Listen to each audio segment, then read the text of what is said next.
हमको भी इसका राह बहुत ही ज्यादा पहचाना सा लग रहा था। इसके बाद जुई में ही कहने लगती है कि अगर इसके अंदर किसी मास्टर को भी बंद कर दिया जाए तो इस तरह से उसे यहाँ से बाहर आने में लगभग मिलियन साल भी लग जाएंगे, लेकिन इसके बाद भी इसका कोई गारंटी नहीं होगा कि वो यहाँ से बाहर आ पाएगा। तभी वो कहने लगती है कि इसके पास में गॉड लेवल वाली सील है, जिसके बाद हम देखते हैं कि इसके बारे में सुनकर सभी और भी ज्यादा हैरान हो गए थे। और फिर मिस्टर मा कहने लगता है कि यह तो गॉडेस को सील करने वाली जगह है और इस तरह से वो सूटेबल लेवल को प्रैक्टिस कर सकता है। तभी इसी बीच हम देखते हैं कि जुई ने इसके बिल्डिंग को स्टॉप कर दिया था, जिसकी शुरुआती कीमत 100 मिलियन गोल्ड कॉइन होती है। जिसके बाद हम देखते हैं कि उन लोगों ने इसे पाने के लिए अपना बिल्डिंग लगाना स्टार्ट कर दिया था और अब इस तरह से इसकी कीमत 140 मिलियन तक भी पहुंच गई थी। लेकिन तभी हम देखते हैं कि हुनचन किसी भी कीमत पर इसे अपने हाथों से बचकर नहीं जाने देना चाहता था, इसलिए वो इसे पाने के लिए इसके ऊपर 150 मिलियन की बिल्डिंग लगा देता है। जिसके बाद हम देखते हैं कि अब कोई भी इससे ऊपर की बिल्डिंग नहीं लगाता और इस तरह से हुनचन इस आइटम को जीत जाता है। वही दूसरी तरफ हम देखते हैं कि सेंसी इस बात से थोड़ा सा परेशान हो जाता है और फिर कहने लगता है कि यह आइटम तो सन एम्पायर के हाथ में चला गया। लेकिन तभी सिया टाउन से कहती है कि अब तुम्हें इसके बारे में नहीं सोचना चाहिए, क्योंकि वैसे भी चैंपियनशिप को जीतना हमारे लिए सबसे जरूरी चीज है। अब इसी वजह से हम देखते हैं कि वे प्रैक्टिस करने के लिए वहां से जाने लगे थे, जिसे देख जुई मई कहती है ऐसा लगता है कि उसे इसके लिए घुसाया गया था। और फिर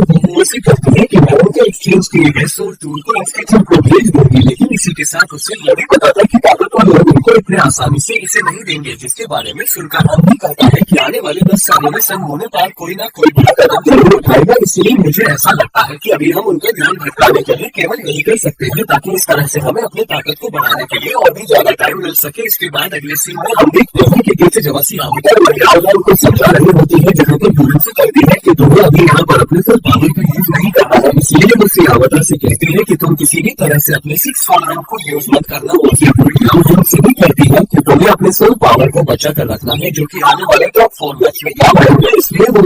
है कि तुम अभी फाइट करने के लिए अपने टाइगर स्पीड रिफाइन नाइफ का यूज करना। तो इसके बारे में सुनकर हिंग कहता है कि मैं भी तो अपने पहले 5 मूव को यूज कर सकता हूं, लेकिन इसके बाद भी आप मुझे केवल शर्ट को यूज करने के लिए क्यों बोल रही हैं। जिसके बाद तीसे जामा उसे बताती है कि उनके सामने वाले टीम के लीडर जी हुआन के पास में एक बहुत ही रेयर टाइप की प्रोटेक्टिव सोल है, इसीलिए मुझे ऐसा लगता है कि तुम्हें उनसे केयरफुल रहना होगा। और इसीलिए मुझे ऐसा लगता है कि उसके फॉर्मेशन में रिजनरेशन की बहुत ही ग्रेट पावर है, जो कि तुम्हारा सोल पावर को बहुत ही आसानी से बर्बाद कर देगा। जिसके बाद हम देखते हैं कि याओ हैंग भी उसकी बात मानने के लिए रेडी हो गया था और अब इस तरह से वे फाइट करने के लिए एरिना में आ गए होते हैं। तभी टीचर जमा इनको फिर से याद दिलाती है कि तुम मेरे बातों को याद रखना। जिसके बाद हम देखते हैं कि वे दोनों भी इसके लिए मान गए थे और अब इस तरह से वे ड्यूलिंग एकेडमी टीम का सामना करने के लिए रेडी हो गए थे। वहीं दूसरी तरफ हम देखते हैं कि यहाँ के लोग भी इनके बीच के फाइट को देखने के लिए एक्साइटेड होते हैं और तभी रेफरी भी इनके बीच के मैच को स्टार्ट कर देती है। जिसके बाद हम देखते हैं कि अब डलिंग एकेडमी की टीम भी इसके लिए पूरी तरह से रेडी हो गई थी और फिर हम देखते हैं कि वे तुरंत ही अपने सामने सील्ड को क्रिएट कर देते हैं। तब इसे देख ही कहने लगता है कि डलिंग एकेडमी में तो सच में 5 सोल किंग हैं। जिसके बाद सियाटा कहने लगती है कि इन्होंने मैच के स्टार्ट होते ही यहाँ पर सील को क्रिएट कर दिया, इसीलिए मुझे ऐसा लगता है कि वह ऐसे पावर का यूज करके अटैक करना चाहते हैं, जिसे कि तैयार करने में भी बहुत ज्यादा टाइम लगेगा। लेकिन अब इसके बारे में सुनते ही सेंसी कहता है कि अगर ऐसी बात है तो हमें उनको बिल्कुल भी टाइम नहीं देना चाहिए। जिसके बाद हम देखते हैं कि यहाँ भी अपने पावर का यूज करके इनके पोजीशन के बारे में देखने लगा था और अब इस तरह से इनको पता चलता है कि वे भी फाइट करने के लिए रेडी हो रहे हैं। इसके बाद हम देखते हैं कि सेंसी अपने स्वार्मिंग रिप्लेसमेंट का यूज करने के लिए रेडी हो गया था और अब इस तरह से वो इसका यूज करके जीहावान को खुद से रिप्लेस कर देता है। लेकिन तभी हमें पता चलता है कि जीहावान जानता था कि वो ऐसे ट्री का यूज जरूर करेंगे। और वहीं दूसरी तरफ हम देखते हैं कि जीहुआ के सभी साथी पहले से ही सेंसी के ऊपर अटैक करने के लिए रेडी थे। इसके बाद हम देखते हैं कि वे सभी एक साथ में इसके ऊपर अटैक करने के लिए आ गए थे, जिसे देख सेंसी भी तुरंत अपने सील का यूज करके इनके अटैक से खुद को बचा लेता है। और तभी हम देखते हैं कि वह तुरंत ही खुद को सियाओ टाव के साथ में रिप्लेस कर देता है, जो कि अब इनके ऊपर अटैक करने के लिए यहाँ पर आ गई थी। इसके बाद हम देखते हैं कि वह तुरंत ही अपने फायर पावर का यूज करके इनके ऊपर अटैक करने लगी थी, जिसे देख वे सभी भी अपनी जान बचाने के लिए इधर उधर वहां से भागने लगे थे। लेकिन वहीं दूसरी तरफ हम देखते हैं कि जीहुआन भी इनका सामना करने के लिए रेडी हो गया था और फिर वो इसके लिए तुरंत ही अपने 4th soul technique magic bamboo formation को एक्टिवेट कर लेता। बाद हम देखते हैं कि अब इसके वजह से वे सभी इसमें बहुत ही बुरे तरीके से फंस गए थे और फिर जीहुआंग अपने नुकीले बैम्बू का यूज करके इनको जख्मी करने के लिए कोशिश करने लगा था। जिसके बाद हम देखते हैं कि वे भी इसके अटैक से खुद को बचाने के लिए रेडी हो गए थे और तभी याओ हैंग इसी के बैम्बू का यूज करके इसके ऊपर अटैक करने की कोशिश करता है। लेकिन हम देखते हैं कि हुआंग ने भी इसके अटैक से खुद को बहुत ही आसानी से बचा लिया था और अब इस तरह से इनके बीच में यहाँ पर बहुत ही शानदार तरीके से फाइट के बाद हम देखते हैं कि याओ हैंग फिर से इसके ऊपर अटैक करने के लिए कोशिश करता है, लेकिन जी हुआंग ने इसके सामने से गायब होकर खुद को बहुत ही आसानी से बचा लिया था। वहीं दूसरी तरफ हम देखते हैं कि जीका एक साथ ही सियाओ टाव का सामना करने के लिए रेडी हो गया था। उससे कहने लगता है कि तुम तो हाइड एंड सीक को पसंद करती हो, इसलिए अब तुम इसके लिए पूरी तरह से रेडी हो जाओ। अब इतनी बात कहने के बाद हम देखते हैं कि उसने यहाँ पर एक अजीब से स्मोक को फैला दिया था, जिसके वजह से सियाटा को यहाँ पर उसके बहुत सारे शेडो नजर आने लगे थे और इसीलिए उसे बिल्कुल भी समझ में नहीं आ रहा था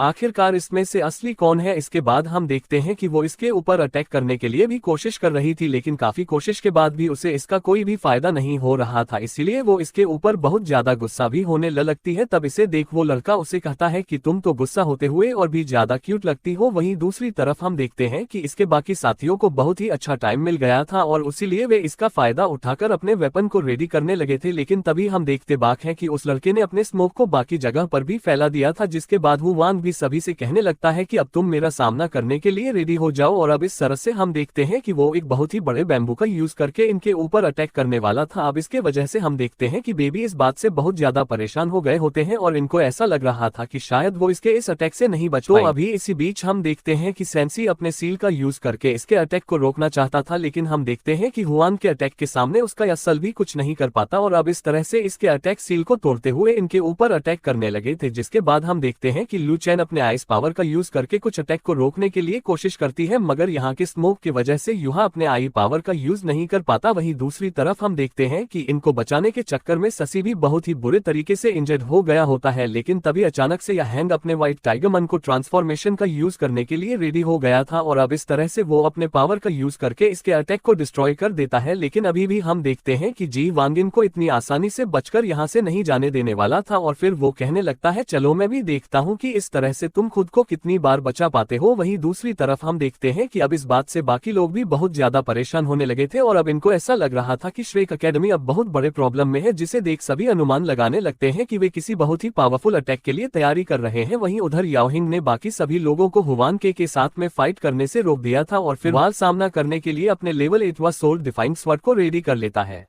जिसके बाद हम देखते हैं कि इसके ऐसे पावर को देख हुआंग भी इस बात से हैरान हो गया। किन याओहेंग जैसे ही अपने पावर का यूज करके इसके ऊपर अटैक करता है तो जी वांग इसके अटैक को रोकने के लिए कुछ भी नहीं कर पाता और हम देखते हैं कि वो इसमें बहुत ही बुरे तरीके से एंजॉयड हो गया था। इसके बाद याओहेंग कहने लगता है कि नॉर्मली मैं किसी के ऊपर इतने खतरनाक तरीके से अटैक नहीं करता, लेकिन वैसे भी इस मैच में आज मैं यहाँ पर पहली बार आया हूँ और इसीलिए मैंने इस तरह से तुम्हारे ऊपर अटैक कर दिया। तो अभी इसी बीच हम देखते हैं कि जी हुआन के बाकी साथियों ने इनके ऊपर अटैक करने के लिए अपने सोल गाइड कैनन को रेडी कर लिया था, जिसे देखते ही रेफरी कहने लगती है कि इसकी पावर तो असल में पूरी आर्मी को बर्बाद करने के लिए काफी है। लेकिन तभी हम देखते हैं कि यहाँ इस मौके खत्म हो जाने की वजह से युवा अपने आई पावर का यूज करने लगा था और फिर इस तरह से वो सियाओ टाव को टारगेट लॉक करने के लिए मदद करता है। जिसके बाद हम देखते हैं कि अब सियाओ टाव भी इनके ऊपर अटैक करने के लिए रेडी हो गई थी और फिर वो तुरंत इनके सोल गाइड कैनन के ऊपर अटैक करके उसे डिस्ट्रॉय कर देती है। अब इसके वजह से हम देखते हैं कि इनमें से कोई भी इसके पावर के सामने कुछ नहीं कर पाया होता और वे सभी इसमें बहुत ही बुरे तरीके से इंजर्ड हो गए थे। जिसके बाद हम देखते हैं कि अब इस बात से सभी लोग भी बहुत ज्यादा खुश हो गए थे और फिर कहने लगते हैं कि श्रेय की स्कूल ने तो सच में कमाल कर दिया। वहीं दूसरी तरफ हम देखते हैं कि डलंग एकेडमी की टीम ने इनके सामने अपना हार मान लिया था, लेकिन तभी सियाओ देखती है कि उसके टीममेट तो बहुत ही बुरे तरीके से जख्मी हो गए हैं, जिसके वजह से हम देखते हैं कि वो अपने फिनिक्स मीटियर सावर का यूज करके इनके ऊपर अटैक करने के लिए रेडी हो गई थी और फिर इनसे कहती है कि तुमने हमारे टीम के साथ में जो किया है उसके लिए कीमत चुकानी पड़ेगी। लेकिन तभी हम देखते हैं कि रेफरी और टीच जावा उसे रुक जाने के लिए कहते हैं, क्योंकि वैसे भी उनकी टीम तो पहले ही जीत गई है। तो अगर